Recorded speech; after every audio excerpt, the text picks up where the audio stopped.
Punjabi radio USA ਸੁਣ ਰਹੇ ਸਾਰੇ ਹੀ ਮਾਣਯੋਗ ਅਤੇ ਸਤਿਕਾਰਤ ਸਰੋਤਿਆਂ ਨੂੰ ਬਹੁਤ ਹੀ ਪਿਆਰ ਸਤਿਕਾਰ ਸਾਹਿਬ ਦੋਨੋਂ ਅੱਜ ਜੋੜ ਕੇ ਨਿੱਘੀ ਜਿਹੀ ਸਤਿ ਸ੍ਰੀ ਅਕਾਲ ਸਭ ਨੂੰ ਜੀ ਨੂੰ ਆਖਦੇ ਹਾਂ। ਸੋ ਤੇ ਪ੍ਰੋਗਰਾਮ ਖਬਰ ਤੇ ਨਜ਼ਰ ਦੇ ਵਿੱਚ ਆਪ ਸਭ ਦਾ ਨਿੱਘਾ ਸਵਾਗਤ ਕਰਦੇ ਹਾਂ। ਪ੍ਰੋਗਰਾਮ ਲੈ ਕੇ ਹਾਜ਼ਰ ਹੋ ਚੁੱਕੇ ਹਾਂ ਜਿਸ ਦੇ ਵਿੱਚ ਪੰਜਾਬ ਭਾਰਤ ਦੀਆਂ ਅਹਿਮ ਖਬਰਾਂ ਦੇ ਉੱਤੇ ਜਿਹੜੀਆਂ ਨਜ਼ਰ ਬਣਾਵਾਂਗੇ। ਤੇ ਮੇਰੇ ਨਾਲ ਇਸ ਟਾਈਮ ਪ੍ਰੋਗਰਾਮ ਦੇ ਵਿੱਚ ਜੁੜ ਚੁੱਕੇ ਨੇ ਮਿੰਟੂ ਗੁਰੂਸਰੀਆ ਜੀ ਮਲੋਟ ਸਟੂਡੀਓਜ਼ ਤੋਂ। ਮਿੰਟੂ ਜੀ ਕੁਝ ਕੁ ਦਿਨਾਂ ਦੇ ਲਈ ਜਿਹੜੇ ਸਿਹਤਯਾਬ ਨਹੀਂ ਸੀਗੇ, ਸੋ ਹੁਣ ਜਿਹੜੀ ਸਿਹਤ ਮਿਲਾ ਦਾ ਥੋੜ੍ਹੀ ਠੀਕ ਹੋਈ ਆ। ਸਭ ਤੋਂ ਪਹਿਲਾਂ ਸ਼ੁਭ ਸ਼ਾਮਾਂ ਤੇ ਜਲਦੀ ਗੈਟ ਵੈਲ ਸੂਨ ਜੀ। ਤੇ ਜੀ ਆਇਆਂ ਨੂੰ ਮਿੰਟੂ ਜੀ, ਸਵਾਗਤ ਹੈ। ਸਤਿ ਸ਼੍ਰੀ ਅਕਾਲ ਜੀ। ਸ਼ੁਕਰੀਆ ਜੀ ਰਾਜਕਰਮਜੀਤ ਸਿੰਘ ਜੀ, ਸਾਰਿਆਂ ਨੂੰ ਸਤਿ ਸ਼੍ਰੀ ਅਕਾਲ ਤੇ ਸਾਰਿਆਂ ਦਾ ਸ਼ੁਕਰੀਆ ਜਿੰਨੇ ਵੀ ਯਾਦ ਕਰਦੇ ਸੀ ਜੀ। ਤੇ ਆਓ ਅੱਜ ਦੀਆਂ ਖਬਰਾਂ ਉਸ ਦੇ ਉੱਤੇ ਨਜ਼ਰ ਬਣਾਉਂਦੇ ਹਾਂ, ਪਰ ਉਸ ਤੋਂ ਪਹਿਲਾਂ ਜਿਹੜੇ ਸਾਡੇ ਅੱਜ ਦੇ ਜਿਹੜੇ ਸਪੋਂਸਰਸ ਆ ਉਹਨਾਂ ਦਾ ਧੰਨਵਾਦ ਵੀ ਕਰਨਾ ਚਾਹੁੰਦੇ ਹਾਂ ਜਿਨ੍ਹਾਂ ਨੇ ਇਸ ਪ੍ਰੋਗਰਾਮ ਨੂੰ ਤੁਹਾਡੇ ਸਾਰਿਆਂ ਤੱਕ ਪਹੁੰਚਾਉਣ 'ਚ ਸਾਡਾ ਸਹਾਰਾ ਦਿੱਤਾ, ਮਦਦ ਕੀਤੀ ਆ। ਖਾਲਸਾ ਇੰਸ਼ੋਰੈਂਸ ਏਜੰਸੀ ਵਾਲੇ ਜਿਨ੍ਹਾਂ ਦੇ ਕੋਲੋਂ ਤੁਸੀਂ ਹਰ ਇੱਕ ਤਰੀਕੇ ਦੀ ਇੰਸ਼ੋਰੈਂਸ ਕਰਵਾ ਸਕਦੇ ਹੋ।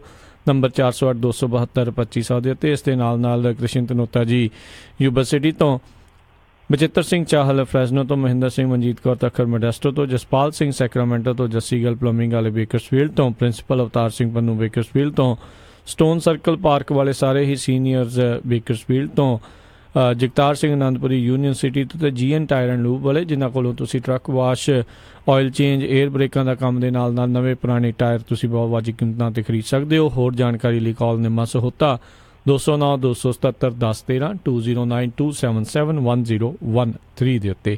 ਅਸੀਂ ਇਹਨਾਂ ਸਾਰਿਆਂ ਦਾ ਬਹੁਤ ਧੰਨਵਾਦ ਕਰਦੇ ਹਾਂ। ਜੇਕਰ ਤੁਸੀਂ ਜਾਂ ਕੋਈ ਹੋਰ ਕਾਰੋਬਾਰ ਇਸ ਪ੍ਰੋਗਰਾਮ ਨੂੰ ਸਪਾਂਸਰ ਕਰਨਾ ਚਾਹੁੰਦੇ ਹੋ, ਸੰਪਰਕ ਕਰੋ ਨੰਬਰ 4087227698 ਦੇ ਉੱਤੇ।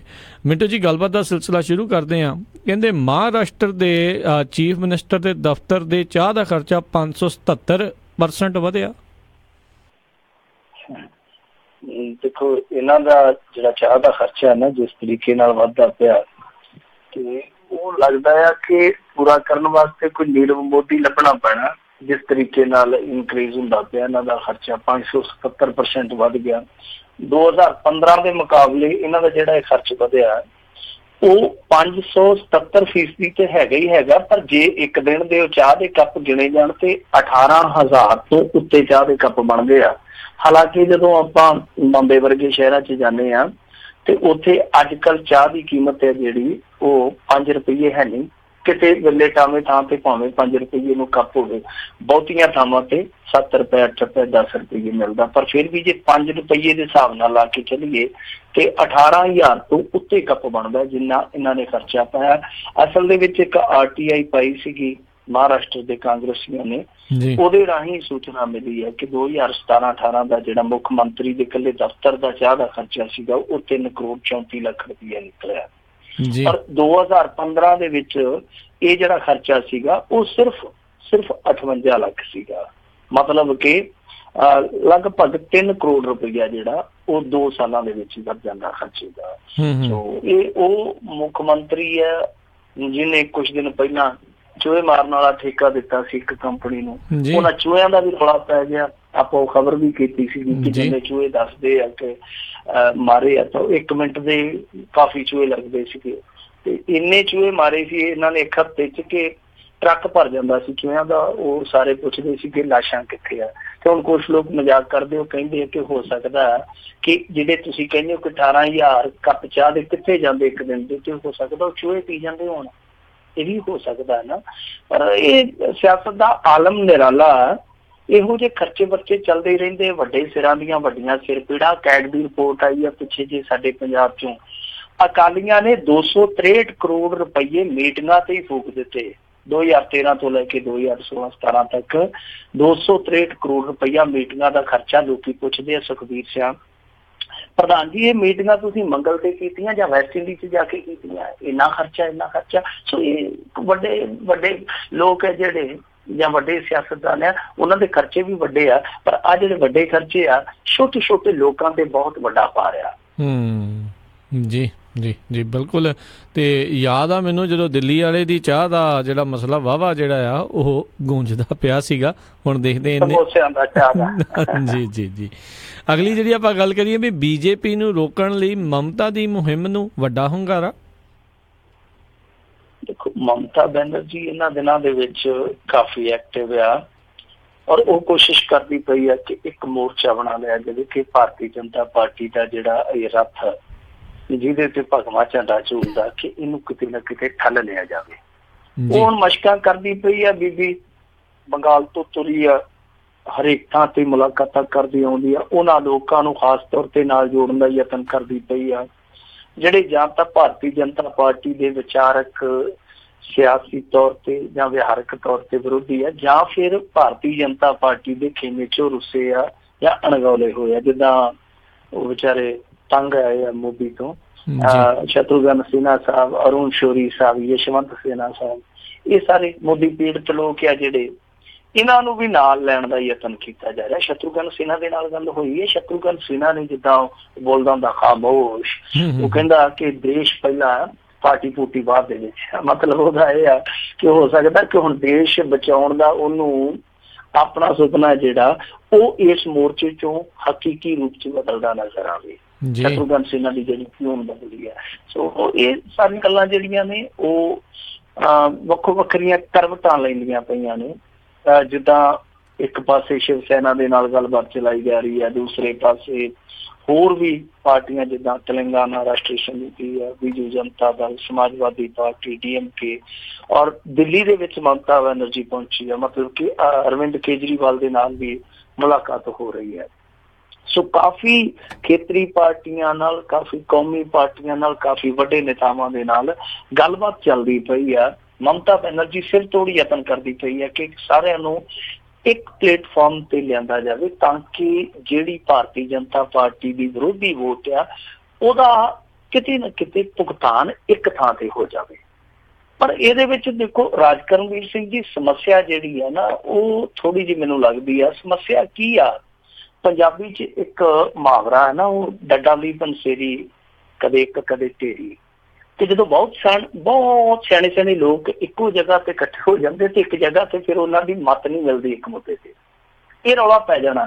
ਰੌਲਾ ਕਿਸ ਕਰਕੇ ਪੈਣਾ ਹੈ? ਜਿੱਦਾਂ ਹੁਣ ਦੇਖੋ ਕਾਮਰੇਡ ਤੇ ਕਾਂਗਰਸੀ ਇਕੱਠੇ ਆਉਂਦੇ ਫਿਰਦੇ ਆ। ਹੁਣ ਕਾਮਰੇਡਾਂ ਦੀ ਸਮੱਸਿਆ ਹੈ ਕਿ ਬੰਗਾਲ ਦੇ ਵਿੱਚ ਉਹ ਕੱਟੜ ਵਿਰੋਧੀ ਆ। ਅਰਵਿੰਦ ਕੇਜਰੀਵਾਲ ਦੀ ਸਮੱਸਿਆ ਇਹ ਆ ਕਿ ਮਮਤਾ ਬੈਨਰਜੀ ਦੇ ਨਾਲ ਉਹਦੀ ਠੀਕ ਠਾਕ ਬਣਦੀ ਆ, ਨਿਭਦੀ ਆ, ਪਰ ਸਮੱਸਿਆ ਇਹ ਕਿ ਕਾਂਗਰਸ ਦੇ ਨਾਲ ਉਹਦਾ ਉੱਥੇ ਆਡਾ ਲੱਗਾ ਦਿੱਲੀ 'ਚ। ਇਸੇ ਤਰ੍ਹਾਂ ਹੋਰ ਵੀ ਇੱਕ ਜਿੱਦਾਂ ਵਿਚਾਰਕ ਸਮੱਸਿਆਵਾਂ, ਮਸਲਨ ਸ਼ਿਵ ਸੈਨਾ ਜੇ ਆਉਂਦੀ ਇਹਨਾਂ ਦੇ ਨਾਲ, ਤੇ ਨਾਲ ਹੀ ਉਹ ਹਿੰਦੂਤਾ ਵਾਲਾ ਜਿਹੜਾ ਕਾਰਡ ਆ ਉਹ ਵੀ ਆਉਂਦਾ, ਜਦ ਕਿ ਬਹੁਤ ਸਾਰੀਆਂ ਪਾਰਟੀਆਂ ਜਿਹੜੀਆਂ ਉਹ ਉਸ ਕਾਰਡ ਚੋਂ ਥੋੜਾ ਜਿਹਾ ਟਾਲਾ ਹੀ ਰੱਖਦੀਆਂ। ਵੈਸੇ ਅੰਦਰ ਖਾਤੇ ਤੇ ਵੋਟਾਂ ਦੀ ਰਾਜਨੀਤੀ ਚੱਲਦੀ ਰਹਿੰਦੀ ਹੈ। ਮਸਲਨ ਕੋਈ ਸੈਕੂਲਰ ਆਪਣੇ ਆਪ ਨੂੰ ਗਰਦਾਨਦਾ, ਕੋਈ ਹੋਰ ਵਿਚਾਰਧਾਰਾ, ਕੋਈ ਜਿੱਦਾਂ ਲੈਫਟਿਸਟ ਨੇ, ਉਹ ਇਸ ਤਰ੍ਹਾਂ ਇੱਕ ਕਾਟਵੀ ਵਿਚਾਰਧਾਰਾ ਰੱਖਦੇ ਆ। ਸੋ ਇੱਕ ਤੇ ਵਿਚਾਰਕ ਜਿਹੜੀ ਚੀਜ਼ ਆ ਉਹ ਕਿਤੇ ਨਾ ਕਿਤੇ ਇਸ ਸਾਰੀ ਮਸ਼ਕ ਨੂੰ ਝੋਲ ਪਾਉਂਦੀ ਆ। ਦੂਜੀ ਇਹ ਆ ਕਿ ਜਿਹੜੀ ਖੇਤਰੀ ਰਾਜਨੀਤੀ ਹੈ ਉਹ ਕੌਮੀ ਰਾਜਨੀਤੀ ਵਿੱਚ ਕਿੱਦਾਂ ਸੈੱਟ ਕੀਤੀ ਜਾਊ, ਕਿੱਦਾਂ ਫਿੱਟ ਕੀਤੀ ਜਾਊ, ਇਹ ਸਭ ਤੋਂ ਵੱਡੀ ਚੁਣੌਤੀ ਹੋਊ ਇਸ ਮੋਰਚੇ ਦੇ ਸਾਹਮਣੇ। ਉਹਦਾ ਮਸ਼ਕਾਂ ਜਾਰੀ ਆ, ਦੇਖਦੇ ਆ ਕਿ ਇਹਨਾਂ ਦਾ ਸਿੱਟਾ ਕੀ ਨਿਕਲਦਾ, ਪਰ ਸਭ ਤੋਂ ਵੱਡੀਆਂ ਚੁਣੌਤੀਆਂ ਮੈਨੂੰ ਇਹੋ ਲੱਗਦੀਆਂ। ਜੀ ਜੀ ਜੀ।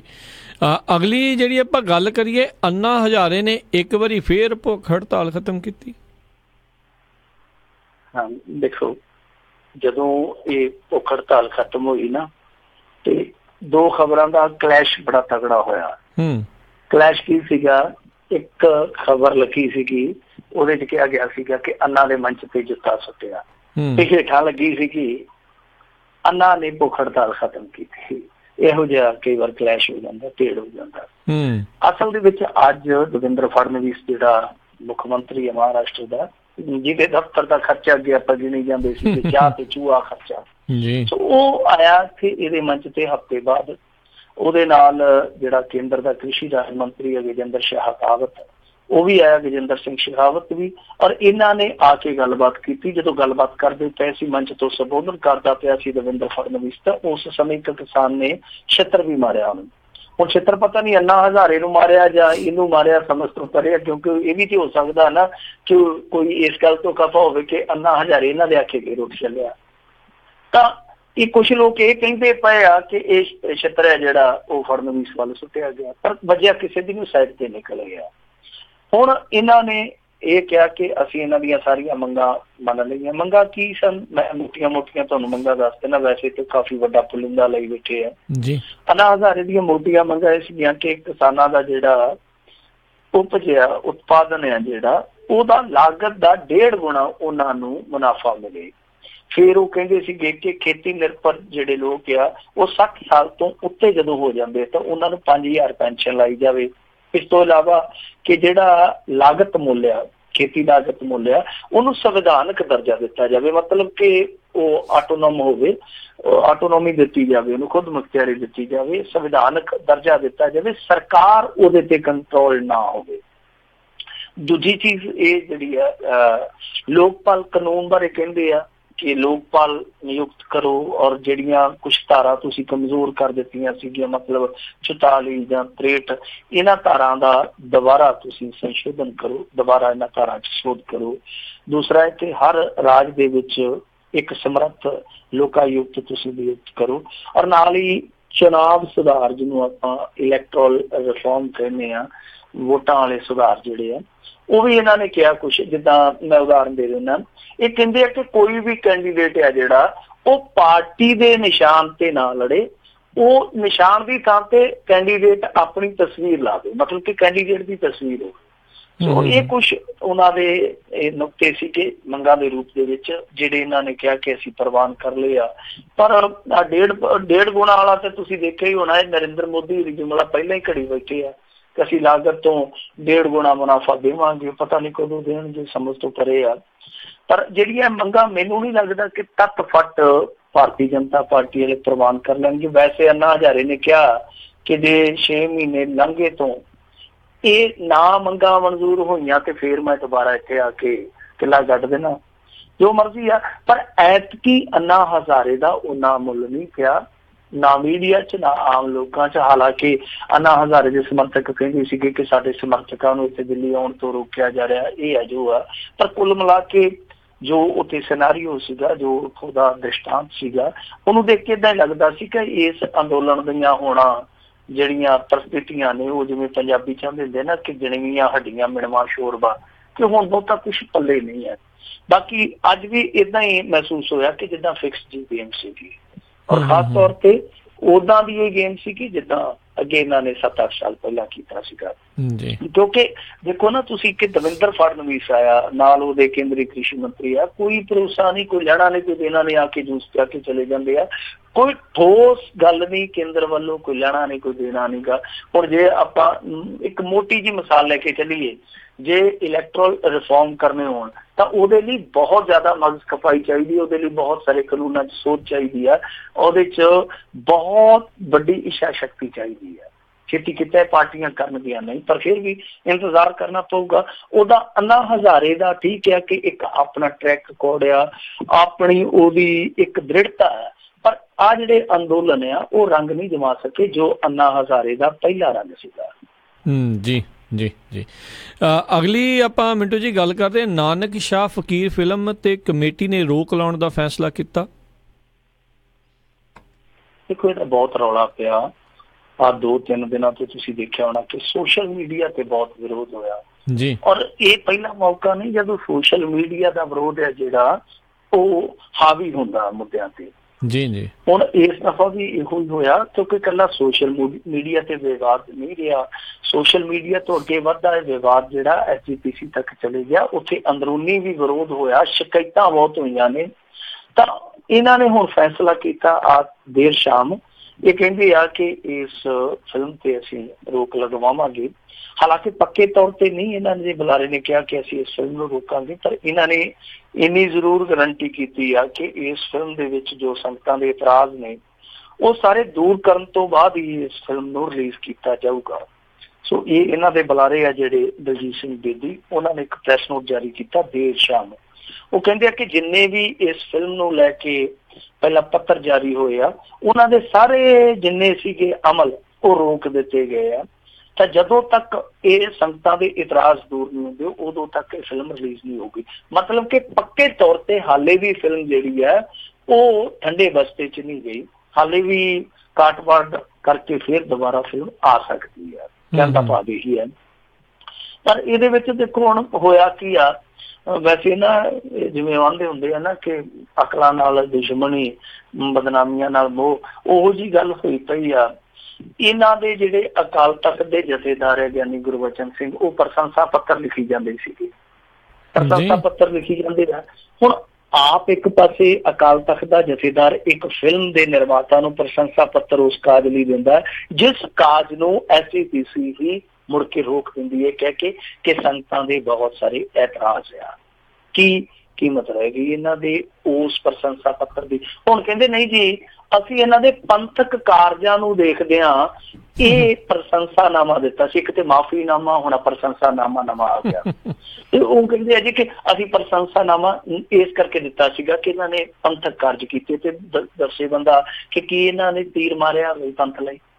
ਜਿਹੜਾ ਫਿਲਮ ਨਿਰਮਾਤਾ ਉਹਨੇ ਤਾਂ ਸਗੋਂ ਇੱਕ ਨਵਾਂ ਵਿਵਾਦ ਛੇੜ ਕੇ ਰੱਖ ਦਿੱਤਾ। ਫਿਰ ਇਹ ਕਹਿੰਦੇ ਜੀ ਕਿ ਸਬ ਕਮੇਟੀ ਦੀ ਝੰਡੀ ਮਿਲਣ ਤੋਂ ਬਾਅਦ ਇਸ ਫਿਲਮ ਨੂੰ ਪ੍ਰਵਾਨਗੀ ਦਿੱਤੀ ਗਈ ਆ। ਪਰ ਕਮਾਲ ਦੀ ਗੱਲ ਆ ਕਿ ਜਿਹੜਾ ਬੰਦਾ ਸਬ ਕਮੇਟੀ 'ਚ ਬੈਠਾ ਸੁਖਦੇਵ ਸਿੰਘ ਭੌਰ, ਉਹ ਤੇ ਕਹਿੰਦਾ ਕਿ ਇਸ ਫਿਲਮ ਨੂੰ ਵੇਖਣ ਤੋਂ ਬਾਅਦ ਮੈਂ ਤੇ ਮਾਨਾ ਬਾਜ਼ਾਰ ਕਰਕੇ ਬਹਿ ਗਿਆ ਸਾਂ ਕਿ ਇਹਦੇ 'ਚ ਬਹੁਤ ਕੁਛ ਇਤਰਾਜ਼ ਹੋ ਗਿਆ। ਇਹ ਕਹਿੰਦੇ ਆ ਕਿ ਸਬ ਕਮੇਟੀ ਨੇ ਝੰਡੀ ਦਿੱਤੀ ਹੈ, ਸਬ ਕਮੇਟੀ ਦਾ ਹੀ ਇੱਕ ਮੈਂਬਰ ਕਹਿੰਦਾ ਕਿ ਮੈਂ ਤਾਂ ਉਸੇ ਸਮੇਂ ਵੀ ਇਤਰਾਜ਼ ਕੀਤਾ ਸੀਗਾ। ਸੋ ਕਮਾਲ ਦੀਆਂ ਗੱਲਾਂ ਨੇ, ਆ ਕੰਟਰਾਡਿਕਟਰੀ ਗੱਲਾਂ ਨੇ। ਪਰ ਇਹਦੇ ਵਿੱਚ ਨਾ ਇੱਕ ਦੋ ਤੱਥ ਬੜੇ ਦਿਲਚਸਪ ਆ। ਇੱਕ ਤੇ ਇਹ ਆ ਕਿ ਪਿਛਲੇ ਦਿਨੀ ਬੀਬੀ ਜਗੀਰ ਕੌਰ ਐਵੇਂ ਅਚਾਨਕ ਮਹਾਰਾਸ਼ਟਰ 'ਚ ਪਹੁੰਚ ਗਈ, ਕਹਿੰਦੀ ਜੀ ਕਿ ਉੱਥੇ ਆਪਾਂ ਅਕਾਲੀ ਦਲ ਦੇ ਇਸਤਰੀ ਵਿੰਗ ਦਾ ਵਿਸਤਾਰ ਕਰਨਾ। ਕਮਾਲ ਇਹ ਹੋਈ ਕਿ ਉੱਥੇ ਇਹਨਾਂ ਨੇ ਇਸੇ ਫਿਲਮ ਦਾ ਪੋਸਟਰ ਰਿਲੀਜ਼ ਕਰ ਦਿੱਤਾ। ਅਕਸ਼ੇ ਕੁਮਾਰ ਉਸ ਮੰਚ ਤੇ ਸੀ। ਹੁਣ ਜਿਹੜਾ ਅਕਸ਼ੇ ਕੁਮਾਰ ਉਰਫ ਅੱਕੀ ਆ, ਇਹ ਉਹ ਕਿਰਦਾਰ ਹੈ ਜਿਹੜਾ MSG ਆਈ ਸੀਗੀ, ਉਦੋਂ ਵੀ ਬਹੁਤ ਵੱਡੀ ਭੂਮਿਕਾ ਨਿਭਾ ਕੇ ਗਿਆ ਸੀ। ਤਾਂ ਇਸ ਫਿਲਮ ਦੇ ਵਿੱਚ ਵੀ ਦੱਸਦੇ ਆ ਕਿ ਅਕਸ਼ੇ ਕੁਮਾਰ ਕਿਤੇ ਨਾ ਕਿਤੇ ਇੰਡਾਇਰੈਕਟਲੀ ਜੁੜਦਾ ਹੈ। ਪਤਾ ਨਹੀਂ ਹੁਣ ਉਹਦਾ ਕੋਈ ਸਰਮਾਇਆ ਲੱਗਿਆ ਜਾਂ ਕੋਈ ਉਹਦਾ ਕੋਈ ਹਿੱਤ ਹੈ। ਤਾਂ ਉੱਥੇ ਵੀ ਮੰਚ ਤੇ ਅਕਸ਼ੇ ਕੁਮਾਰ ਵੇਖਿਆ ਗਿਆ। ਤਾਂ ਅਕਸ਼ੇ ਕੁਮਾਰ ਦੇ ਘਰੇ MSG ਵਾਲੀ ਸੈਟਿੰਗ ਹੋਈ ਸੀ। ਇਹ ਸਾਰਿਆਂ ਨੂੰ ਪਤਾ ਹੀ ਹੈ ਕਿ ਉਹ ਦੋਸ਼ ਕਿਵੇਂ ਲੱਗੇ ਸੀ, ਬਾਅਦ ਦੇ ਵਿੱਚ ਉਹ ਕਿਵੇਂ ਸਫਾਈਆਂ ਆਈਆਂ, ਤਾਂ ਉਹਦੇ ਤੇ ਕਿਵੇਂ ਅਕਾਲੀ ਦਲ ਫਿਰਿਆ ਸੀਗਾ। ਸੋ ਇਸ ਫਿਲਮ ਦੇ ਵਿੱਚ ਵੀ ਕਾਫੀ ਕੁਛ ਇਹੋ ਜਿਹਾ। ਇੱਕ ਤੱਥ ਇਹ ਆ ਕਿ ਕਮੇਟੀ ਇੱਕ ਪਾਸੇ ਕਹਿੰਦੀ ਸੀਗੀ ਕਿ ਸਭ ਇਤਰਾਜ਼ ਜਿਹੜੇ ਆ ਦੂਰ ਕਰ ਦਿੱਤੇ ਗਏ। ਹੁਣ ਆਪ ਹੀ ਕਮੇਟੀ ਕਹਿੰਦੀ ਹੈ ਕਿ ਸੰਗਤਾਂ ਵੱਲੋਂ ਲਾਏ ਇਤਰਾਜ਼ ਜਿੰਨਾ ਚਿਰ ਦੂਰ ਨਹੀਂ ਕੀਤੇ ਜਾਂਦੇ ਉਦੋਂ ਤੱਕ ਫਿਲਮ ਰਿਲੀਜ਼ ਨਹੀਂ ਹੋਊਗੀ। ਮਤਲਬ ਕਿ ਫਿਰ ਤੁਸੀਂ ਇਤਰਾਜ਼ ਦੂਰ ਕਿਹੜੇ ਕੀਤੇ ਸੀਗੇ? ਤੁਸੀਂ ਕਹਿੰਦੇ ਹੋ ਕਿ ਅਸੀਂ ਸਾਰਾ ਕੁਛ ਕਰਾ ਕੇ ਹੁਣ ਤੇ ਫਿਲਮ ਦੇ ਵਿੱਚ ਇਤਰਾਜ਼ਯੋਗ ਕੁਛ ਹੈ ਹੀ ਨਹੀਂ। ਇਹਨਾਂ ਦਾ ਪਿਛਲਾ ਪ੍ਰੈਸ ਨੋਟ ਪੜ੍ਹੋਗੇ ਨਾ ਤੁਸੀਂ, ਜਿਹੜਾ ਸਵੇਰੇ ਆਇਆ ਸੀ, ਉਹਦੇ 'ਚ ਕਹਿੰਦੇ ਸੀ ਕਿ ਇਸ ਫਿਲਮ 'ਚ ਇਤਰਾਜ਼ਯੋਗ ਹੈ ਹੀ ਕੁਛ ਨਹੀਂ। ਤੇ ਹੁਣ ਸ਼ਾਮ ਵਾਲਾ ਪ੍ਰੈਸ ਨੋਟ ਆ, ਉਹ ਕਹਿੰਦੇ ਜੀ ਕਿ ਜਿਹੜਾ ਕੁਛ ਇਤਰਾਜ਼ਯੋਗ ਹੈਗਾ ਉਹ ਆਪਾਂ ਕੱਢ ਕੇ ਫਿਰ ਤੁਹਾਡੀ ਕਚਹਿਰੀ 'ਚ ਲੈ ਕੇ ਆਵਾਂਗੇ। ਸੋ ਕੋਈ ਸਟੈਂਡ ਨਹੀਂ ਹੈ ਕੋਈ ਇਹਨਾਂ ਦਾ। ਮੈਂ ਕਹੂੰਗਾ ਕਿ ਇਸ ਸਮੇਂ ਬਿਲਕੁਲ ਸਾਰਾ ਕੁਛ ਹੈ ਨਾ ਜਿਹੜਾ ਹਾਸੋਹੀਣਾ ਜਿਹਾ ਹੋ ਗਿਆ। ਪਰ ਲੋਕਾਂ ਦਾ ਵਿਰੋਧ ਹੈ ਜਿਹੜਾ ਇੱਕ ਵਾਰੀ ਫਿਰ ਹਾਵੀ ਹੋਇਆ। ਸੋ ਇਹਨਾਂ ਦਾ ਇਹ ਫੈਸਲਾ ਵੀ ਜਿਹੜਾ ਉਹ ਦੂਜੇ ਫੈਸਲਿਆਂ ਵਾਂਗੂ, ਜਿਹੜੇ ਕਾਫੀ ਫੈਸਲੇ ਅੱਗੇ ਵੀ ਨਕਾਰੇ ਗਏ, ਦੂਜੇ ਫੈਸਲਿਆਂ ਵਾਂਗੂ ਇਹ ਫੈਸਲਾ ਵੀ ਨਕਾਰਿਆ ਗਿਆ ਸਮਝਾਂਗੇ। ਜੀ ਜੀ ਜੀ। ਅਗਲੀ ਜਿਹੜੀ ਆਪਾਂ ਮਿੰਟੂ ਜੀ ਗੱਲ ਕਰਦੇ ਹਾਂ, ਆਮ ਆਦਮੀ ਪਾਰਟੀ ਦੇ ਬਾਗੀ ਡਾਕਟਰ ਗਾਂਧੀ ਨੇ ਬਣਾਇਆ ਨਵਾਂ ਫਰੰਟ। ਦੇਖੋ, ਡਾਕਟਰ ਧਰਮਵੀਰ ਗਾਂਧੀ ਕਾਫੀ ਲੰਮੇ ਸਮੇਂ ਤੋਂ ਕੋਸ਼ਿਸ਼ਾਂ ਕਰਦੇ ਪਏ ਸਨ ਕਿ ਇੱਕ ਇਹੋ ਜਿਹਾ ਸਿਆਸੀ ਫਰੰਟ ਲਿਆਂਦਾ ਜਾਵੇ ਜਿਹੜਾ ਕਿ ਅੱਗੇ ਜਾ ਕੇ ਇੱਕ ਸਿਆਸੀ ਪਾਰਟੀ 'ਚ ਕਨਵਰਟ ਹੋ ਸਕੇ, ਇੱਕ ਐਸਾ ਪਲੇਟਫਾਰਮ ਲਿਆ ਜਾਵੇ ਜਿਹਦੇ ਤੇ ਪੰਜਾਬ ਪ੍ਰਸਤ ਲੋਕ ਇਕੱਠੇ ਹੋ ਸਕਣ। ਇਹ ਕਾਫੀ ਲੰਮੇ ਸਮੇਂ ਤੋਂ ਕੋਸ਼ਿਸ਼ ਕਰਦੇ ਪਏ ਸਨ। ਇੱਕ ਵੇਲਾ ਉਹ ਵੀ ਆਇਆ ਜਦੋਂ ਏਦਾਂ ਲੱਗਦਾ ਸੀਗਾ ਕਿ ਅਸੈਂਬਲੀ ਚੋਣਾਂ ਤੋਂ ਪਹਿਲਾਂ ਇਹੋ ਜਿਹਾ ਫਰੰਟ ਬਣੂਗਾ। ਪਰ ਫਿਰ ਬਾਅਦ ਦੇ ਵਿੱਚ ਤੁਹਾਨੂੰ ਪਤਾ ਹੀ ਉਠਕ ਬੈਠਕ ਕਿੱਦਾਂ ਹੋਈ, ਬੈਂਸ ਬ੍ਰਦਰਸ ਨਿਕਲੇ, ਪ੍ਰਗਟ ਸਿੰਘ, ਨਵਜੋਤ ਸਿੱਧੂ, ਫਿਰ ਬਾਰਗੇਨਿੰਗ ਹੋਈ, ਕਾਫੀ ਕੁਛ ਹੋਇਆ। ਯਾਨੀ ਉਦੋਂ ਪਿੜ ਨਹੀਂ ਵੱਜਿਆ। ਸੁੱਚਾ ਸਿੰਘ ਛੋਟੇਪੁਰ, ਉਹਨੂੰ ਪਤਾ ਹੀ ਨਹੀਂ ਲੱਗਦਾ ਪਿਆ ਸੀਗਾ ਕਿ ਉਹ ਕਿਹੜੀ ਟੀਮ ਵੱਲੋਂ ਖੇਡੇਗਾ। ਕਦੇ ਇੱਧਰ ਖੀਰੀ, ਉਹ ਕਿੰਗਰਾ ਸਾਹਿਬ ਕਹਿੰਦੇ ਭਾਰਤੀ ਜਨਤਾ ਪਾਰਟੀ ਨੂੰ ਅਸੀਂ ਸਮਰਥਨ ਦੇਵਾਂਗੇ। ਬਹੁਤ ਕੁਛ ਹੋ ਗਿਆ। ਖੈਰ ਐਤਕੀ ਇਹਨਾਂ ਨੇ ਪਹਿਲ ਕਰ ਦਿੱਤੀ ਆ। 2019 ਹਾਲਾਂਕਿ ਦੂਰ ਆ, ਪਰ ਇਹਨਾਂ ਨੇ ਪਹਿਲਾਂ ਹੀ ਆਪਣਾ ਜਿਹੜਾ ਫਰੰਟ ਹੈ ਸਥਾਪਿਤ ਕਰ ਲਿਆ।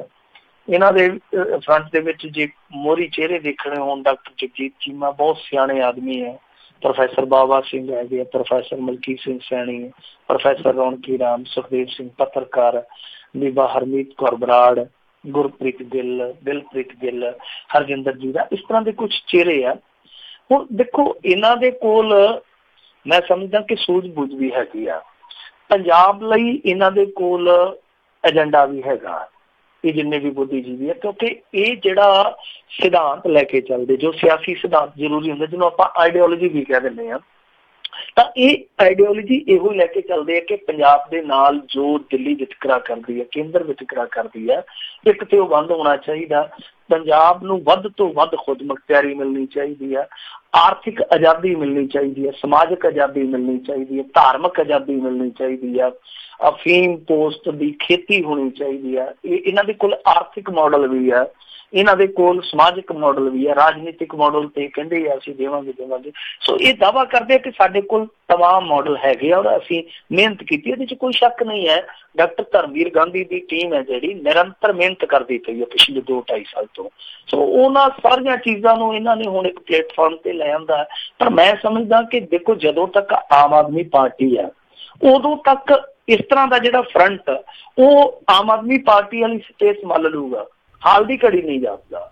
ਤਾਂ ਉੱਥੇ ਦੋਨਾਂ ਦਾ ਹੀ ਨੁਕਸਾਨ ਹੋਣ ਦੀ ਸੰਭਾਵਨਾ, ਜਾਂ ਤੇ ਇਹ ਹੋ ਜੇ ਕਿ ਇਹ ਆਪਸ ਦੇ ਵਿੱਚ ਇੱਕ ਦੂਜੇ 'ਚ ਮਰਜੋ ਹੋ ਜਾਣ, ਜਿਹੜਾ ਕਿ ਬਹੁਤ ਮੁਸ਼ਕਲ ਜਾਪਦਾ। ਡਾਕਟਰ ਧਰਮਵੀਰ ਗਾਂਧੀ ਨੇ ਤੇ ਇੱਥੋਂ ਤੱਕ ਕਹਿ ਦਿੱਤਾ ਕਿ ਪਾਰਟੀ ਉਹਨੂੰ ਕੱਢਣਾ ਚਾਹੁੰਦੀ ਹੈ ਤੇ ਕੱਢ ਦੇਵੇ, ਕੋਈ ਫਰਕ ਨਹੀਂ ਪੈਂਦਾ, ਮੈਂ ਤੇ ਪਹਿਲਾਂ ਹੀ ਆਪਣੀ ਸਫਾਈ 'ਚ ਲਿਖ ਚੁੱਕਾ ਜੋ ਕੁਛ ਲਿਖਣਾ। ਪਰ ਦੂਜੇ ਪਾਸੇ ਸੁਖਪਾਲ ਖਹਿਰਾ ਵਰਗੇ ਲੀਡਰ ਹਾਲੇ ਵੀ ਸੌਫਟ ਕਾਰਨਰ ਰੱਖਦੇ ਆ ਕਿ ਇੱਦਾਂ ਦੇ ਬੰਦੇ ਆ ਜਿਹੜੇ ਆਮ ਆਦਮੀ ਪਾਰਟੀ 'ਚ ਆਉਣੇ ਚਾਹੀਦੇ ਆ। ਸੋ ਜਾਂ ਤੇ ਇਹਨਾਂ ਦੀ ਗੱਲ ਬਣ ਜਾਵੇ, ਦਿੱਲੀ ਕਹਿ ਦੇਵੇ ਕਿ ਤੁਸੀਂ ਆਪਣੇ ਪੱਧਰ ਤੇ ਹੇਠਲੇ ਪੱਧਰ ਤੇ ਭਾਈ ਜੋ ਮਰਜ਼ੀ ਕਰ ਲਓ, ਇਹਨਾਂ ਨੂੰ ਖੁਦ ਮੁਖਤਿਆਰੀ ਦੇ ਦਿੱਤੀ ਜਾਵੇ, ਦਿੱਲੀ ਵਾਲੇ ਪਾਸੇ ਹੋ ਜਾਣ, ਤਾਂ ਪੰਜਾਬ ਵਾਲੇ ਆਪਣੇ ਪੱਧਰ ਤੇ ਇਸ ਤਰ੍ਹਾਂ ਰਲ ਮਿਲ ਕੇ ਚੱਲ ਪੈਣ, ਫਰੰਟ ਵੀ ਆਪਣੀ ਹੋਂਦ ਰਹਿ ਜਾਵੇ, ਆਮ ਆਦਮੀ ਪਾਰਟੀ ਦੀ ਆਪਣੀ ਹੋਂਦ ਰਹਿ ਜਾਵੇ। ਇਸ ਤਰ੍ਹਾਂ ਦੇ ਸਮੀਕਰਨ ਜੇ ਬਣ ਜਾਂਦੇ ਆ ਭਵਿੱਖ ਦੇ ਵਿੱਚ, ਫਿਰ ਤਾਂ ਬਿਹਤਰ ਤਾਲਮੇਲ ਦੇ ਨਾਲ ਬਿਹਤਰ ਨਤੀਜੇ ਲੈ ਜਾ ਸਕਦੇ ਆ। ਪਰ ਜਿੱਦਾਂ ਹੁਣ ਫਰੰਟ ਬਣਿਆ ਤਾਂ ਦਫੇੜ ਜੀ ਇੱਕ ਬਣ ਜਾਂਦੀ ਹੈ, ਅੱਧੇ ਉੱਧਰ ਚਲੇ ਗਏ, ਉੱਧਰੋਂ ਨਿਕਲੇ ਉੱਧਰ ਚਲ ਗਏ, ਫਿਰ ਡਾਵਾਡੋਲ ਹੋਊਗੀ ਸਥਿਤੀ, ਫਿਰ ਇਹਨਾਂ ਦੇ ਜਿਹੜੇ ਵਿਰੋਧੀ ਹੈ ਉਹ ਫਾਇਦੇ 'ਚ ਰਹਿਣਗੇ। ਸੋ ਬਹਰਹਾਲ ਸਾਰੀਆਂ ਗੱਲਾਂ ਜਿਹੜੀਆਂ ਉਹ ਸਮੇਂ ਦੇ ਗਰਭ 'ਚ ਹੀ ਹੈ ਕਿ ਉਹ ਕਿੰਨੀਆਂ ਕੁ ਸੱਚੀਆਂ ਹੋਣਗੀਆਂ, ਕਿੰਨੀਆਂ ਕੁ ਪੱਕੀਆਂ ਹੋਣਗੀਆਂ, ਕਿੰਨੀਆਂ ਕੁ ਕੱਚੀਆਂ ਨਿਕਲਦੀਆਂ। ਪਰ ਇਹਨਾਂ ਨੇ ਆਪਣਾ ਫਰੰਟ ਹੈ ਜਿਹੜਾ ਉਹ ਮੰਚ ਤੇ ਲਿਆ ਕੇ ਵਿਖਾ ਦਿੱਤਾ ਕਿ ਸਾਡੇ ਫਰੰਟ 'ਚ ਕਰੰਟ ਹੈ। ਹੁਣ ਕਿੰਨਾ ਕੁ ਕਰੰਟ ਆ ਉਹ ਲਾਟੂ ਜਗਣ ਤੋਂ ਬਾਅਦ ਪਤਾ ਲੱਗੂਗਾ। ਜੀ ਜੀ ਜੀ ਅਗਲੀ ਗੱਲ ਕਰੀਏ, ਕਹਿੰਦੇ RTI ਦੀ ਗੁਗਲੀ 'ਚ ਬੁਰੇ ਫਸੇ ਨਵਜੋਤ ਸਿੱਧੂ, 2 ਬੈਂਕ ਖਾਤੇ ਸੀਲ। ਇਹ ਆਰ ਕਿਤੇ ਐਕਸਟਰਾ ਲੱਗੀ ਹੈ ਮੇਰੇ ਖਿਆਲ ਦੇ ਨਾਲ, IT ਹੋਣੀ ਹੈ। ਜੀ ਜੀ ਜੀ ਜੀ IT ਇਨਕਮ ਟੈਕਸ। ਅਸਲ ਦੇ ਵਿੱਚ ਕਹਾਣੀ ਇਹ ਹੈ ਕਿ ਨਵਜੋਤ ਸਿੱਧੂ ਨੇ ਜਦੋਂ ਦੇ ਗੋਡੇ ਫੜੇ ਆ ਮਨਮੋਹਨ ਸਿੰਘ ਦੇ, ਇਹਦੇ ਨਛੱਤਰ ਨਾਲ ਦੀ ਨਾਲ ਹੀ ਬਦਲ ਗਏ। ਉਹ ਸੁਪਰੀਮ ਕੋਰਟ 'ਚ ਕੇਸ ਦੀ ਸੁਣਵਾਈ ਨਿਕਲ ਆਈ, ਹੁਣ ਅੱਜ ਇਹ ਖਬਰ ਆ ਗਈ ਕਿ ਇਹਦੇ 2 ਖਾਤੇ ਫਰੀਜ਼ ਕਰ ਦਿੱਤੇ ਗਏ ਇਨਕਮ ਟੈਕਸ ਵੱਲੋਂ। ਫਿਰ ਦੇਰ ਸ਼ਾਮ ਨਵਜੋਤ ਸਿੱਧੂ ਦੀ ਸਫਾਈ ਆ ਗਈ। ਤੁਹਾਨੂੰ ਪਤਾ ਹੀ ਹੈ ਸਫਾਈ ਦੇਣ 'ਚ ਤੇ ਇਹ ਜਿਹੜਾ ਪਲਾਸਟਿਕ ਵਾਲਾ ਪੋਚਾ ਹੁੰਦਾ ਜਿਹੜਾ, ਉਹਦੇ ਤੋਂ ਵੀ ਦਾ ਲੰਘ ਜਾਂਦਾ। ਪੋਚੇ ਮਾਰਨ 'ਚ ਮੁਹਾਰਤ ਰੱਖਦਾ, ਕਹਿੰਦਾ ਗੁਰੂ ਦਿੱਲੀ ਦੇ ਵਿੱਚੋਂ ਆਪਾਂ ਸ਼ਿਫਟ ਹੋ ਗਏ ਸੀ, ਇੱਥੇ ਆ ਗਏ ਪੰਜਾਬ ਦੇ ਵਿੱਚ, ਉਹਨਾਂ ਨੂੰ ਪਤਾ ਹੀ ਨਹੀਂ ਲੱਗਾ, ਦੇ ਨੋਟਸ ਤੇ ਨੋਟਸ, ਦੇ ਨੋਟਸ ਤੇ ਨੋਟਸ, ਦੇ ਨੋਟਸ ਤੇ ਨੋਟਸ ਉੱਥੇ ਦਿੱਲੀ 'ਚ ਹੀ ਦੇਈ ਜਾਂਦੇ ਸੀ। ਗੁਰੂ ਇੱਥੇ ਪਤਾ ਹੀ ਨਹੀਂ ਲੱਗਿਆ, ਮੈਂ ਇੱਥੇ ਆ ਗਿਆ ਫੈਮਿਲੀ ਦੇ ਨਾਲ, ਉਹਨਾਂ ਨੇ ਮੇਰੇ ਬੈਂਕ ਅਕਾਊਂਟ ਸੀਜ਼ ਕੀਤੇ ਤੇ ਫਿਰ ਮੈਨੂੰ ਪਤਾ ਲੱਗਾ, ਮੈਂ ਨਾਲ ਦੀ ਨਾਲ ਉਸ 56-57 ਲੱਖ ਰੁਪਈਆ ਸੀਗਾ ਜਿਹੜਾ ਉਹ ਅਦਾ ਕਰ ਦਿੱਤਾ। ਯਾਨੀ ਇਨਕਮ ਟੈਕਸ ਦਾ 56-57 ਲੱਖ, ਸਿਰਫ 56-57 ਲੱਖ ਰੁਪਈਆ ਬਕਾਇਆ ਸੀਗਾ। ਉਹ ਕਹਿੰਦਾ ਕਿ ਆਪਾਂ ਦੇ ਕੇ ਚੁਕਤਾ ਕਰ ਦਿੱਤਾ, ਖਾਤਾ ਨੱਕੀ ਆ, ਨਾ ਮੈਂ ਕੁਛ ਲੈਣਾ ਨਾ ਉਹਨਾਂ ਨੇ ਲੈਣਾ ਦੇਣਾ, ਠੋਕੋ ਤਾੜੀ। ਯਾਨੀ ਉਹਨੇ ਆਪਦੀ ਸਫਾਈ ਪੇਸ਼ ਕਰ ਦਿੱਤੀ ਹੈ। ਪਰ ਦੱਸਦੀ ਹੈ ਕਿ ਇਹਨੇ ਕਾਫੀ ਕੁਛ ਦੇਣਾ ਸੀਗਾ, ਜਿੱਦਾਂ ਰਿਟਰਨ ਦੇ ਵਿੱਚ ਕੱਪੜਿਆਂ ਦਾ, ਯਾਤਰਾ ਦਾ, ਫਿਊਲ ਦਾ, ਸਟਾਫ ਨੂੰ ਸੈਲਰੀ ਜਿਹੜੀ ਦਿੱਤੀ ਹੈ, ਉਹਦਾ ਜਿਹੜਾ ਕੋਈ ਟੈਕਸ ਦਾ ਬਕਾਇਆ ਸੀਗਾ ਉਹ ਰਹਿੰਦਾ ਸੀਗਾ। ਇਹਨੇ ਜਾਣਕਾਰੀ ਵੀ ਥੋੜੀ ਦੱਸਦੇ ਆ ਕਿ ਇੱਧਰ ਦੀ ਉੱਧਰ ਦੀ ਦਿੱਤੀ ਸੀਗੀ। ਹੁਣ ਇਹ ਸਫਾਈ ਆਪਣੇ ਪੱਧਰ ਤੇ ਦੇਈ ਜਾਂਦਾ ਕਿ ਸਭ ਕੁਛ ਠੀਕ ਠਾਕ ਆ। ਪਰ ਸਭ ਤੋਂ ਵੱਡਾ ਸਵਾਲ ਤੇ ਇਹੋ ਹੀ ਆ ਨਾ ਕਿ ਕੀ ਨਵਜੋਤ ਸਿੱਧੂ ਨੂੰ ਕੋਈ ਜਾਣਦਾ ਨਹੀਂ, ਜਿਹੜਾ ਇੱਕੋ ਪਤੇ ਤੇ ਉਹਨੂੰ ਨੋਟਸ ਭੇਜੀ ਜਾਂਦਾ ਸੀਗਾ। ਇੱਕ ਮੰਤਰੀ ਆ ਬੰਦਾ, ਇੱਕ ਐਡਾ ਸੈਲੀਬ੍ਰਿਟੀ ਆ, ਉਹਦੇ ਦੂਸਰੇ ਐਡਰੈਸ ਦਾ ਪਤਾ ਨਾ ਹੋਊਗਾ ਇਨਕਮ ਟੈਕਸ ਨੂੰ, ਜਿਹੜੀ ਕਿ ਕੇਂਦਰ ਦੀ ਏਜੰਸੀ ਹੈ। ਇਹ ਕਮਾਲ ਦੀ ਗੱਲ ਹੈ। ਔਰ ਦੂਸਰੀ ਗੱਲ ਇਹ ਆ ਕਿ ਇਹ ਕਹਿੰਦਾ ਕਿ ਮੈਂ ਤੇ ਦਾਲ ਫੁਲਕਾ ਜਿਹੜਾ ਉਹ ਆਪਣੀ ਐਕਟਿੰਗ ਤੋਂ ਛਕਦਾ, ਮੇਰਾ ਤਾਂ ਘਰ ਪਰਿਵਾਰ ਹੀ ਹੈ ਜਿਹੜਾ ਉੱਥੋਂ ਚੱਲਦਾ। ਤੇ ਇੱਕ ਬੰਦਾ ਜਿਹਨੇ ਆ ਕੁਛ ਮਾਮਲਿਆਂ 'ਚ 57-58 ਲੱਖ ਦੀ ਰਿਟਰਨ ਬਕਾਇਆ ਦੇਣੀ ਸੀਗੀ, ਉਹ ਤੁਸੀਂ ਆਪ ਹੀ ਅੰਦਾਜ਼ਾ ਲਾ ਲਓ ਕਿ ਦਾਲ ਫੁਲਕਾ ਹੀ ਚਲਾਉਂਦਾ ਜਾਂ ਬਹੁਤ ਕੁਛ ਚਲਾਉਂਦਾ। ਹਾਲਾਂਕਿ ਉਹਦੀ ਕਮਾਈ ਆ, ਅਸੀਂ ਨਹੀਂ ਕਹਿ ਸਕਦੇ ਕਿ ਉਹ ਇੰਨਾ ਪੈਸਾ ਕਿਉਂ ਰੱਖਦਾ, ਪਰ ਉਹ ਜਦੋਂ ਕਹਿੰਦਾ ਨਾ ਕਿ ਜੀ ਮੈਂ ਸ਼ੋਅ ਕਰਨਾ, ਮੇਰਾ ਦਾਲ ਫੁਲਕਾ ਇੱਥੋਂ ਚੱਲਦਾ, ਪਰ ਜਿੰਨੀ ਰਿਟਰਨ ਆ 4-5 ਚੀਜ਼ਾਂ ਤੇ ਬਚਦੀ ਹੈ, ਜਿੱਦਾਂ ਯਾਤਰਾ ਤੇ, ਕੱਪੜਿਆਂ ਤੇ, ਫਿਊਲ ਤੇ, ਸਟਾਫ ਦੀ ਸੈਲਰੀ ਤੇ, ਇਹਨਾਂ ਚੀਜ਼ਾਂ ਤੇ 58 ਲੱਖ ਰੁਪਏ ਦਾ ਬਕਾਇਆ ਨਿਕਲ ਆਉਂਦਾ। ਤੁਸੀਂ ਆਪ ਹੀ ਅੰਦਾਜ਼ਾ ਲਾ ਲਓ ਕਿ ਉਹਦਾ ਦਾਲ ਫੁਲਕਾ ਕਿੰਨਾ ਚੋਪੜਿਆ ਹੋਊਗਾ, ਕਿੰਨਾ ਚੋਪੜਿਆ ਹੋਊਗਾ। ਦੂਜੀ ਚੀਜ਼ ਇਹ ਆ ਕਿ ਇਹ ਤੇ ਲੋਕਾਂ ਨੂੰ ਕਹਿੰਦੇ ਪਏ ਆ ਕਿ ਟੈਕਸ ਦਿਓ, ਟੈਕਸ ਦਿਓ, ਟੈਕਸ ਦਿਓ। ਕੈਪਟਨ ਅਮਰਿੰਦਰ ਸਿੰਘ ਮੰਤਰੀਆਂ ਨੂੰ ਕਹਿੰਦੇ ਕਿ ਟੈਕਸ ਭਰੋ, ਟੈਕਸ ਭਰੋ, ਤੇ ਆਪ ਇਸ ਤਰ੍ਹਾਂ ਦੀਆਂ ਲਾਪਰਵਾਹੀਆਂ ਕਰਦੇ ਆ। ਲਾਪਰਵਾਹੀਆਂ ਕਰਦੇ ਜਾਂ ਚਲਾਕੀਆਂ ਕਰਦੇ ਮੈਨੂੰ ਤਾਂ ਪਤਾ ਨਹੀਂ, ਪਰ ਇੱਥੋਂ ਪੰਜਾਬ 'ਚੋਂ ਵੀ ਖਬਰ ਆਉਣ ਡਈ ਆ, ਖੰਨੇ ਦੇ ਵਿੱਚ ਬਹੁਤ ਸਾਰੇ ਸਰਕਾਰੀ ਅਦਾਰੇ ਇਸ ਤਰ੍ਹਾਂ ਦੇ ਆ ਜਿਨ੍ਹਾਂ ਨੇ ਹਾਊਸ ਟੈਕਸ ਹੀ ਨਹੀਂ ਦਿੱਤਾ ਸਰਕਾਰ। ਜੀ ਜੀ ਜੀ। ਤੇ ਮਿੰਟੂ ਜੀ, ਜਾਂਦੇ ਜਾਂਦੇ ਗੱਲ ਕਰੀਏ, ਸੁਖਬੀਰ ਨੇ ਮਨਪ੍ਰੀਤ ਨੂੰ ਜਵਾਬ ਦੇ ਵਿੱਚ ਲਲਕਾਰਿਆ। ਇਹਨਾਂ ਦੇ ਹੁਣ ਲਲਕਾਰੇ ਏਦਾਂ ਹੀ ਚੱਲਦੇ ਰਹਿਣੇ ਆ। ਅਸਲ ਦੇ ਵਿੱਚ ਇਹ ਪਵਾੜੇ ਪਏ ਪਹਿਲਾਂ, ਬਾਅਦ ਦੇ ਵਿੱਚ ਲਲਕਾਰੇ ਆਏ। ਪਵਾੜੇ ਪਏ ਅਸੈਂਬਲੀ ਦੇ ਵਿੱਚ, ਔਰ ਪਵਾੜੇ ਪਾਉਣ ਵਾਲਾ ਵੈਸੇ ਇਹਨਾਂ ਦੇ ਟੱਬਰ 'ਚ ਵੀ ਦੱਸਦੇ ਆ ਇੱਕੋ ਹੀ ਸੀਗਾ, ਤੇ ਉੱਥੇ ਅਸੈਂਬਲੀ 'ਚ ਵੀ ਇੱਕੋ ਹੀ ਆ ਸ਼ਖਸ, ਮਾਝੇ ਵਾਲਾ। ਸੋ ਉਹ ਉੱਥੇ ਝਗੜ ਪਿਆ। ਤੁਹਾਨੂੰ ਪਤਾ, ਬੋਲਣ ਲੱਗਿਆ ਉਹ ਵੀ ਉਲਰ ਉਲਰ ਕੇ ਆਉਂਦਾ। ਤੇ ਇੱਕ ਦਿਨ ਤੇ ਨਵਜੋਤ ਸਿੱਧੂ ਉਹਦੇ ਵੱਲ ਇਸ ਤਰ੍ਹਾਂ ਭੱਜ ਕੇ ਆਇਆ ਜਿਸ ਤਰ੍ਹਾਂ ਥਰਡ ਮੈਨ ਤੇ ਖੜਾ ਉਹ ਕੈਚ ਵੱਲ ਭੱਜ ਕੇ ਆਉਂਦਾ ਹੁੰਦਾ ਸੀਗਾ। ਉਦੋਂ ਬਾਬਾ ਉਹਦੇ ਨਾਲ ਦਿਆਂ ਨੇ ਬਿਠਾ ਲਿਆ, ਉਹ ਕਿੱਧਰ ਚੱਲਿਆ, ਫਸ ਜਾਏਗਾ, ਕਸੂਤਾ ਬਹਾ ਲਿਆ, ਨਹੀਂ ਤੇ ਉਦੋਂ ਹੀ ਕੰਮ ਜਿਹੜਾ ਪੁੱਠਾ ਪੈ ਜਾਣਾ ਸੀਗਾ। ਸੋ ਫਿਰ ਇੱਕ ਦਿਨ ਮਨਪ੍ਰੀਤ ਬਾਦਲ ਜਦੋਂ ਬੋਲਦਾ ਪਿਆ ਸੀ, ਇਜਲਾਸ ਦਾ ਅਖੀਰਲਾ ਦਿਨ ਸੀ ਸ਼ਾਇਦ, ਤਾਂ ਇਹਨੇ ਮਜੀਠੀਏ ਨੇ ਟੋਕ ਦਿੱਤਾ ਜੋ ਟੈਕਸ ਕਹਿ ਕੇ, ਤੇ ਉਹ ਫਿਰ ਲੱਗ ਪਿਆ। ਅਸਲ ਦੇ ਵਿੱਚ ਮਨਪ੍ਰੀਤ ਬਾਦਲ ਬਾਹਰੋਂ ਹੀ ਉਹ ਲੱਗਦਾ ਥੋੜਾ ਜਿਹਾ ਕਿ ਢਿੱਲਾ ਜਿਹਾ, ਵੈਸੇ ਜਦੋਂ ਖੁੱਲ ਜਾਵੇ ਨਾ, ਫਿਰ ਉਹ 2 ਵੀਲ ਵਾਲਾ ਇੰਜਨ ਹੁੰਦਾ ਨਾ ਜਿਹੜਾ ਦੇਸੀ ਇੰਜਨ, ਉਹ ਜਦੋਂ ਖੁੱਲ ਜਾਂਦਾ ਛੇਤੀ ਮਾੜੇ ਮਿਸਤਰੀ ਤੋਂ ਸੂਤ ਨਹੀਂ ਆਉਂਦਾ, ਉਹ ਹਾਲ ਹੀ ਮਨਪ੍ਰੀਤ ਬਾਦਲ ਦਾ। ਤਾਂ ਮਨਪ੍ਰੀਤ ਬਾਦਲ ਵੀ ਜਦੋਂ ਇੱਕ ਵਾਰੀ ਖੁੱਲ ਜਾਵੇ ਫਿਰ ਛੇਤੀ ਕਾਬੂ ਨਹੀਂ ਆਉਂਦਾ। ਉਹਨੇ ਫਿਰ ਅੱਗੋਂ ਇਹਨਾਂ ਨੂੰ ਮਿਹਣੇ ਦਿੱਤੇ, ਔਰ ਮਿਹਣੇ ਬੜੇ ਟਕਾ ਕੇ ਜਚਾ ਕੇ ਦਿੱਤੇ। ਇੱਥੋਂ ਤੱਕ ਕਹਿ ਦਿੱਤਾ, ਕਹਿੰਦਾ ਜੀ ਅਕਾਲੀ ਕਹਿੰਦੇ ਆ ਕਿ ਮੈਨੂੰ ਖਜ਼ਾਨਾ ਨਹੀਂ ਚਲਾਉਣਾ ਆਉਂਦਾ। ਕਹਿੰਦਾ ਹਾਂ ਠੀਕ ਹੈ, ਖਜ਼ਾਨਾ ਨਹੀਂ ਚਲਾਉਣਾ ਆਉਂਦਾ, ਮੈਨੂੰ ਇਹਨਾਂ ਵਾਂਗੂ ਬੱਸਾਂ ਵੀ ਨਹੀਂ ਚਲਾਉਣੀਆਂ ਆਉਂਦੀਆਂ, ਮੈਨੂੰ ਇਹਨਾਂ ਵਾਂਗੂ ਚਿੱਟਾ ਵੀ ਨਹੀਂ ਵੇਚਣਾ ਆਉਂਦਾ। ਤੇ ਮਜੀਠੀਏ ਨੂੰ ਕਹਿੰਦਾ ਹੁਣ ਗੱਲ ਸੁਣ ਕੇ ਜਾਈਏ। ਜਦੋਂ ਉਹ ਬੋਲਣ ਲੱਗਾ, ਉੱਥੋਂ ਕਾਲੀ ਢਿੱਲੇ ਜਿਹੇ ਹੋ ਕੇ ਤੁਰਨ ਲੱਗੇ ਬਾਹਰ ਨੂੰ, ਤੇ ਉਹ ਕਹਿੰਦਾ ਹੁਣ ਮਰਦ ਦੇ ਬੱਚੇ ਹੋ ਤੇ ਤੁਸੀਂ ਮੇਰੀ ਗੱਲ ਸੁਣ ਕੇ ਜਾਵੇ। ਤੇ ਕਾਲੀਆਂ ਨੇ ਬੜਾ ਇਤਰਾਜ਼ ਕੀਤਾ, ਉਹ ਕਹਿੰਦੇ ਹੁਣੇ ਮਰਦਾਨਗੀ ਟੈਸਟ ਵੀ ਕਰਨ ਲੱਗ ਪਿਆ ਅਸੈਂਬਲੀ 'ਚ ਖੜ ਕੇ। ਫਿਰ ਇਹਨੇ ਮੈਨੂੰ ਇੱਕ ਬਹੁਤ ਵੱਡਾ ਦਿੱਤਾ ਸੀਗਾ। ਇਹ ਕਹਿੰਦਾ ਸੀ ਜਦੋਂ ਸਾਡੀ ਤਾਈ ਦਾ ਭੋਗ ਪਿਆ, ਇਹ ਏਡਾ ਰੱਜਿਆ ਪੁੱਜਿਆ ਖਾਨਦਾਨ, ਰੱਜਿਆ ਪੁੱਜਿਆ ਘਰਾਨਾ, ਤੇ ਉੱਥੇ ਲੰਗਰ ਇਹ ਕਮੇਟੀ ਦਾ ਵਰਤਾਉਂਦਾ ਫਿਰਦਾ ਸੀਗਾ। ਯਾਨੀ ਮੇਰੀ ਤਾਈ ਦੇ ਭੋਗ 'ਚ ਮਨਪ੍ਰੀਤ ਬਾਦਲ ਕਹਿੰਦਾ ਕਿ ਲੰਗਰ ਜਿਹੜਾ ਸੀ ਉਹ ਸ਼੍ਰੋਮਣੀ ਗੁਰਦੁਆਰਾ ਪ੍ਰਬੰਧਕ ਕਮੇਟੀ ਨੇ ਜਾ ਕੇ ਲਾਇਆ ਸੀ। ਇਸ ਗੱਲ ਤੋਂ ਮਨਪ੍ਰੀਤ ਬਾਦਲ ਨੇ ਇੱਕ ਤਰ੍ਹਾਂ ਨਾਲ ਕਹੀਏ ਕਿ ਨਵਾਂ ਮੋਰਚਾ ਖੋਲ ਦਿੱਤਾ ਇਸ ਪਰਿਵਾਰ ਦੇ ਖਿਲਾਫ। ਔਰ ਇੱਕ ਚੀਜ਼ ਉੱਥੇ ਹੋਰ ਵੀ ਕਹੀ ਉਹਨੇ ਕਿ ਇਹਨਾਂ ਨੇ ਸੌਦੇਬਾਜ਼ੀ ਕੀਤੀ ਹੈ ਸਵਾਈਅਲ ਦੇ ਮੁੱਦੇ ਤੇ। ਹੁਣ ਜਦੋਂ ਇੱਥੋਂ ਤੱਕ ਪਹੁੰਚ ਗਿਆ ਮਾਮਲਾ, ਤੇ ਫਿਰ ਸੁਖਬੀਰ ਨੇ ਬੋਲਣਾ ਸੀ। ਸੁਖਬੀਰ ਨੇ ਕਿਹਾ, ਉਹ ਕਹਿੰਦਾ ਕਿ ਜਾਂ ਤੇ ਸਾਬਤ ਕਰ ਦੇ ਕਿ ਮੇਰੀ ਮਾਤਾ ਦੇ ਭੋਗ ਤੇ ਲੰਗਰ ਕਮੇਟੀ ਵਾਲੇ ਲਾਇਆ ਸੀਗਾ, ਮੈਂ ਸਿਆਸਤ ਛੱਡ ਦੂੰ, ਤੇ ਜੇ ਤੂੰ ਸਾਬਤ ਨਹੀਂ ਕਰ ਸਕਦਾ ਫਿਰ ਚੁੱਪ ਕਰਕੇ ਤੂੰ ਸਿਆਸਤ ਛੱਡ ਦੇ।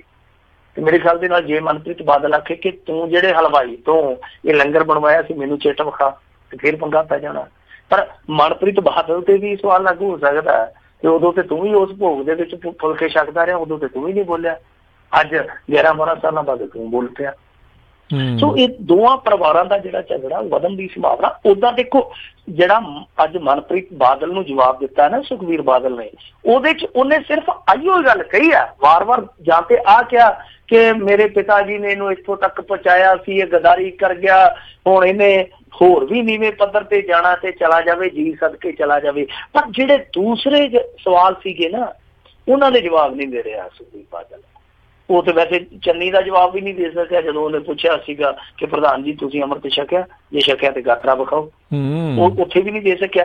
ਹੁਣ ਜੇ ਇਹ ਸਵਾਲ ਕੀਤੇ ਮਨਪ੍ਰੀਤ ਬਾਦਲ ਨੇ ਕਿ ਇੱਕ ਬੱਸ ਤੋਂ ਤੁਹਾਡੀ 1000 ਬੱਸ ਕਿਵੇਂ ਬਣ ਗਈ ਮੈਨੂੰ ਦੱਸੋ, ਤੇ ਆ ਜਿਹੜਾ ਭੁੜਕ ਕੇ ਮੈਨੂੰ ਪੈਂਦਾ ਮਜੀਠੀਆ, ਇਹਨਾਂ ਨੇ ਆਪਣੀ ਕੁੜੀ ਨੂੰ ਕਾਰ ਜਿਹੜੀ ਦਿੱਤੀ ਸੀ ਵਿਆਹ ਦੇ ਵਿੱਚ, ਯਾਨੀ ਬੀਬਾ ਹਰਸਿਮਰਤ ਕੌਰ ਬਾਦਲ ਨੂੰ, ਉਹ ਕਿਸ਼ਤਾਂ ਤੇ ਦਿੱਤੀ ਸੀ, ਤੇ ਹੁਣ ਕਰੋੜ ਦੀ ਗੱਡੀ ਕਿੱਥੋਂ ਆ ਗਈ, ਮੈਨੂੰ ਦਿਓ ਜਵਾਬ।